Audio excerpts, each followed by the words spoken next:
Ko naman igaganon ko.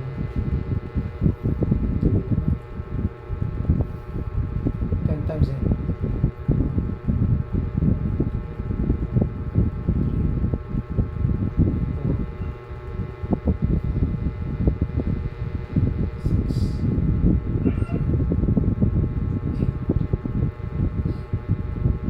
Ngayon naman guys, itong gagawin ko rito, iaangat natin.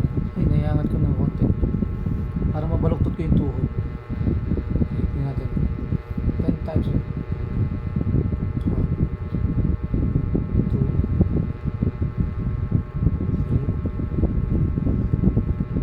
4, 5, 6, 7, 8,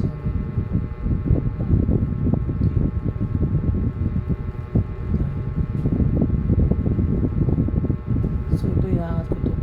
Kasi ito femur, patella, patella. Ito yung tibia, yung pinakamalaki tibia, fibula sa likod. Tapos yung sa paa niya, ano na tarsals, metatarsals, phalanges. I-research ko na siya para alam ko. So itong tibia ang fibula, itong tibia fibula ang mahawak ng balance para may hapak. Itong patella importante siya ang magdadala ng bigat sa alalim papuntang phalanges, tarsals and metatarsals. Yung femur, balancing the body.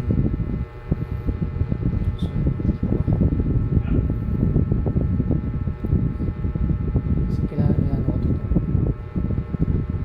Ano ang tuhod ko? 10 times. 1, 2,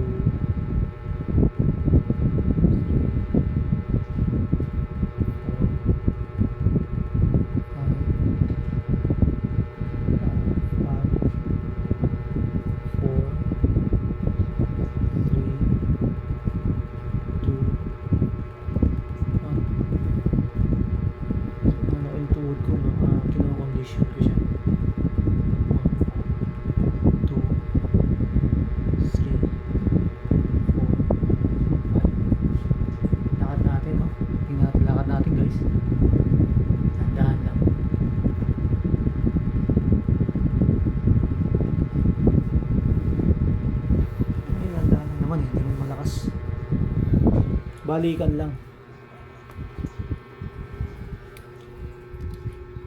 Yan. So ilalim ng wheelchair. Yan, oh. Mabilis eh.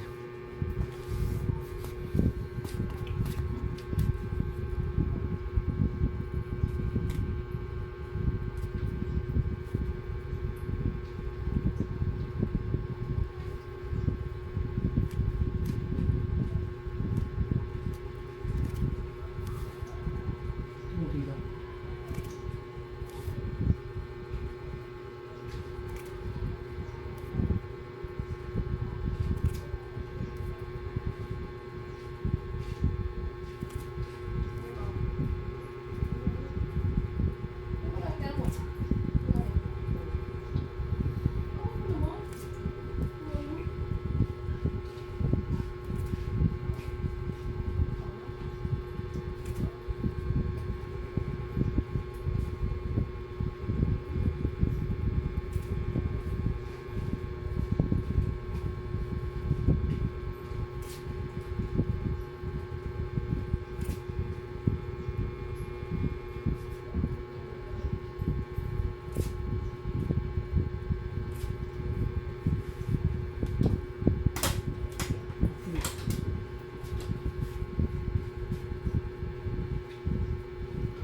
Dahan lang, guys.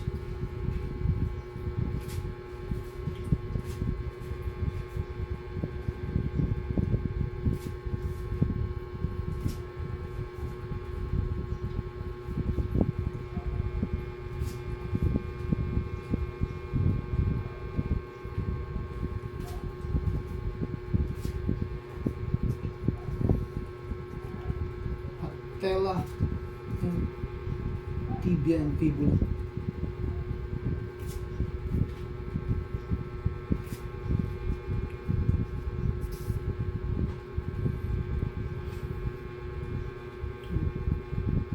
Three, four, five, 6, 7, 8, 9,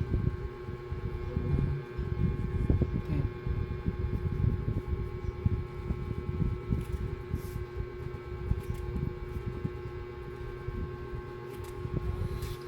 Yes, okay na.